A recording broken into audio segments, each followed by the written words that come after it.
Alright, so this video is kind of a review. As I was looking through the papers that Mom and Dad gave back to me, some of you are not showing me all of your work.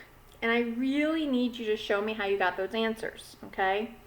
So I'm going to do a few examples here and explain to you what I'm looking for when I'm looking at your papers to make sure you're doing these correctly, okay?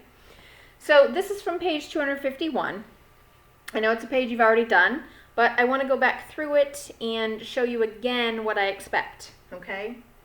So I'm just going to pick this problem right here, number 6, all right? So when we look at these problems, we always want to start on the right-hand side, which is the ones column, okay? When we look at this, we're looking to see if the big number's on the top. When we look in the ones column, we're looking for the big number on the top. Is 5 greater than or less than 6? Well, 5 is less than 6, so we can't subtract this. We're going to have to go over to our neighbor and ask our neighbor here for help. We're going to say, oh, neighbor!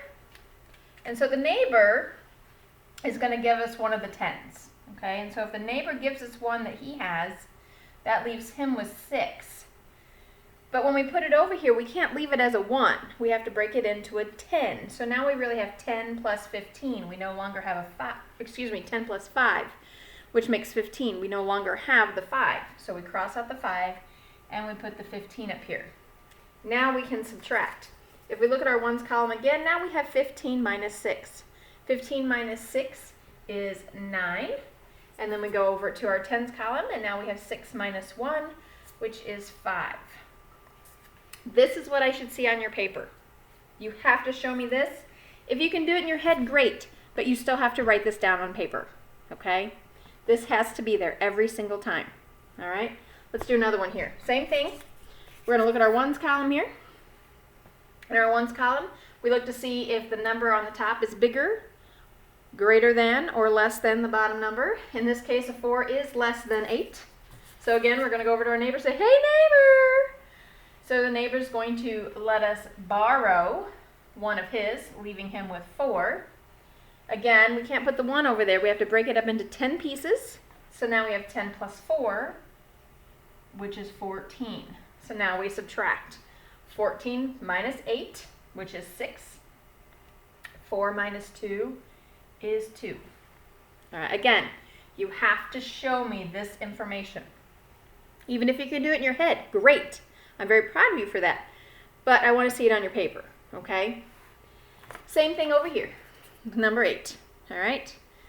We look at the ones column. We look to see which number is greater. Well, 5 is greater and it's on the bottom. So we're going to have to go to our neighbor and say, hey, neighbor. So our neighbor's going to give us 1, leaving him with 6. We're going to chop it up into 10 pieces. So now we have 10 plus 2, which is now 12. So now we have 12 minus 5, which is 7. 6 minus 3, which is 3. Okay? Even on problems like these that don't have the boxes, you still have to show me this work, okay? So like down here, I have 85 minus 46. Well, this 5 isn't working for the 6. So I'm going to have to go to my neighbor.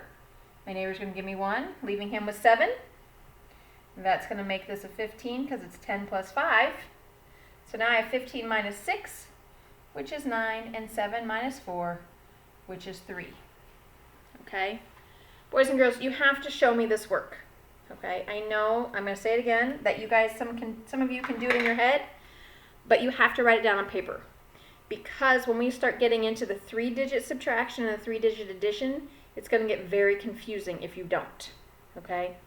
So, for those of you that need to do some correcting on your assignments from the last time you turned stuff in, this is what I'm expecting to see. So if you need to redo them, I expect to see this kind of information on there, okay?